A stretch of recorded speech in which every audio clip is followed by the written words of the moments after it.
They say grief fades with time, but in the heart of one emperor, grief became marble, and love became a monument so beautiful that centuries later, the world still stands in silence before it. In the early morning mist of northern India, beside the slow-moving Yamuna River,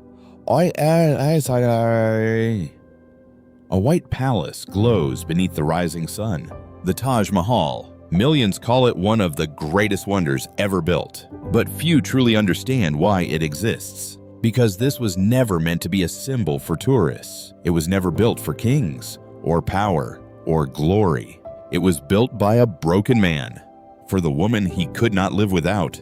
This is the tragic love story of Shah Jahan and Mumtaz Mahal, a love so deep that even death could not silence it. The year was 1607. India was ruled by the mighty Mughal Empire, one of the richest and most powerful empires on earth. Its palaces overflowed with silk and gold. Its courts echoed with poetry, music, and political intrigue. And within those walls, princes were raised not only to rule, but to survive. Among them was a young prince named Khurram. He was intelligent, ambitious, and dangerously charming, the grandson of the great Emperor Akbar, a boy born into unimaginable privilege and useful, yet trapped inside a world where marriages were often political tools. Love was rarely part of the equation, but fate had other plans. One afternoon, inside the bustling royal bazaar of Agra, 16-year-old Prince Khurram wandered among merchants selling jewels, perfumes, and embroidered fabrics.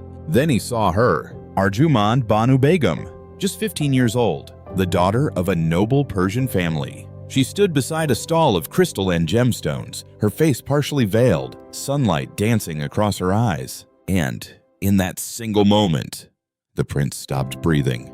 History says he was instantly captivated, but this was more than beauty. There was something calm in her presence, something gentle, something that made the future emperor forget, even for a second, the violence and politics surrounding him. Their eyes met, and the world seemed to disappear around them. Years later, court poets would describe that moment like destiny itself had intervened. But there was a problem.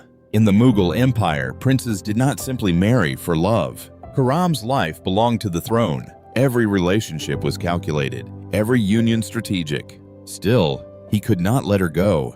For 5 long years, he waited. 5 years of stolen glances at royal gatherings. 5 years of longing hidden beneath royal etiquette. 5 years of knowing that the woman he loved was close, yet still out of reach. And then, in 1612, they were finally married. The wedding lasted for days. The streets glittered with celebration. Elephants carried gold-covered decorations through Agra. Perfumes filled the air. Musicians played deep into the night. But behind all the luxury, there was something rare inside royal history. This marriage was real, not arranged affection, not political performance. Love, deep, consuming love. After their wedding, Prince Khurram gave Arjumand a new name, Mumtaz Mahal, the chosen one of the palace. And she truly became exactly that. Unlike many royal wives who remained distant from politics and warfare, Mumtaz stayed beside her husband constantly. She traveled with him across deserts and battlefields. She advised him in private. She comforted him during moments of doubt. And in a world obsessed with power, she became his peace. People at court noticed it immediately. The prince, who once appeared cold and calculating, became softer around her. He smiled more, laughed more, trusted more. And for Mumtaz, Khurram was not merely a future emperor. He was home. But love stories inside royal empires are never simple, because the Mughal throne was stained with blood. As Emperor Jahangir grew older, a brutal struggle for succession began. Princes turned against brothers, alliances shifted overnight.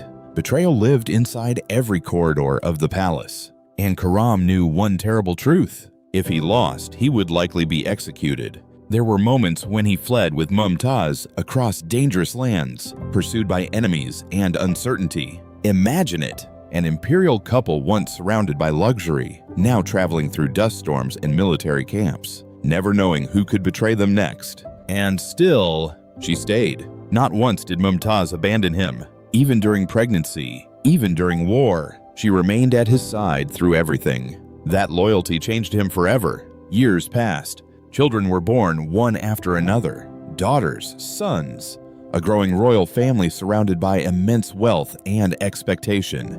But behind the beauties of the palace, Mumtaz's body was slowly breaking. By the age of 38, she had endured 14 pregnancies. 14.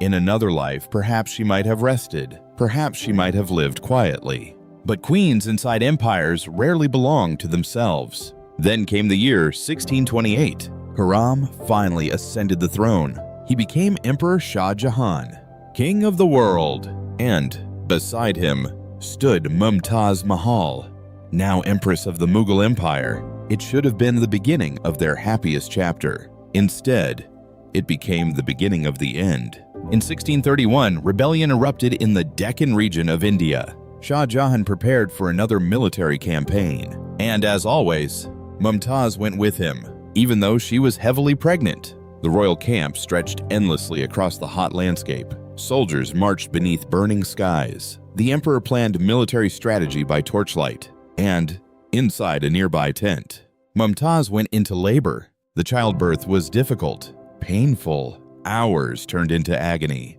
Outside, the emperor waited helplessly. Inside, doctors struggled desperately to save her. Then finally, their daughter was born. But something was terribly wrong. Mumtaz began to bleed uncontrollably. The royal physicians tried everything they knew. Nothing worked. As the hours passed, the emperor was called inside. And there, inside that dimly lit tent, the most powerful man in the world faced the one thing he could not defeat: death. No one knows the exact final words exchanged between them, but legends say Mumtaz asked him for two promises: that he would care for their children, and that he would build something beautiful in her memory. Then she died, 38 years old. The woman he had loved for nearly 2 decades, gone forever. Witnesses said Shah Jahan collapsed in grief. For days, he disappeared from public view. When he finally emerged, his hair had reportedly turned partially gray. The emperor, who ruled millions, now looked broken, empty. Court historians described him as a man consumed by sorrow. Music stopped inside the palace. Celebrations vanished. Even the royal court fell into mourning, because everyone understood something devastating. This was not simply the death of an empress. This was the death of his soul. And then, the emperor began building the impossible. The Taj Mahal, not merely a tomb, a love letter carved into stone. 20,000 workers were gathered from across the empire. Architects arrived from Persia, Central Asia, and the Ottoman world. White marble was transported from hundreds of miles away. For more than 20 years, the monument slowly rose beside the Yamuna River. Every detail carried meaning: the perfect symmetry, the gardens symbolizing paradise, the Quranic inscriptions about eternity and mercy, the white marble changing color with the sun, pink at dawn, brilliant white at noon, golden beneath moonlight. It was designed to feel almost unreal, as though grief itself had become beautiful. But while the Taj Mahal rose into the sky, Shah Jahan's world below was collapsing.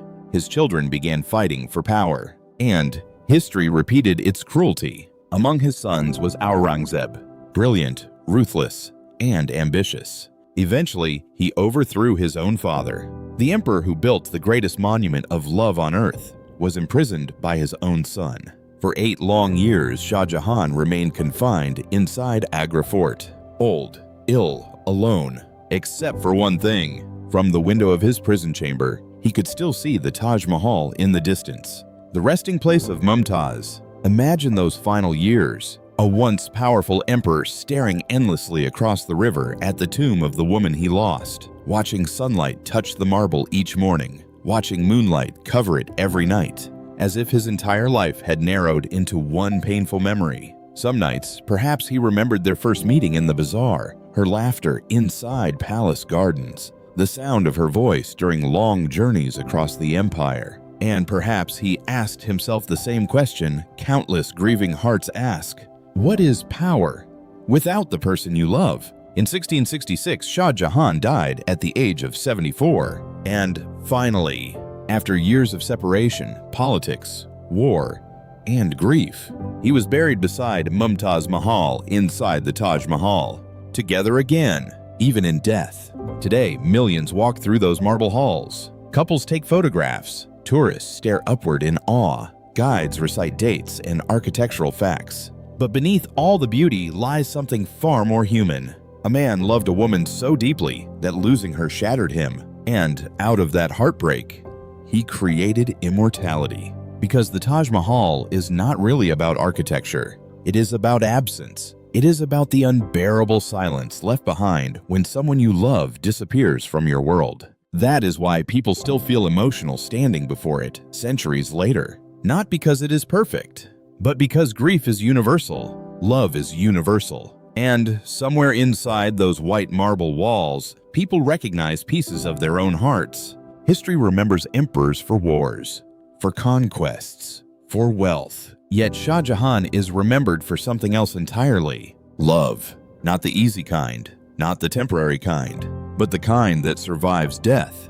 the kind that leaves scars across generations, the kind that builds monuments in silence. Perhaps that is why this story still endures after hundreds of years. Because deep down, every human being fears the same thing: to love someone completely and one day lose them. And yet, we love anyway. Maybe that is the true miracle behind the Taj Mahal. Not the marble, not the architecture, not even the beauty, but the reminder that even fragile human emotions can outlive empires. In the end, Shah Jahan could not save Mumtaz Mahal. He could not stop time. He could not stop death. But he refused to let the world forget her. And centuries later, it still hasn't.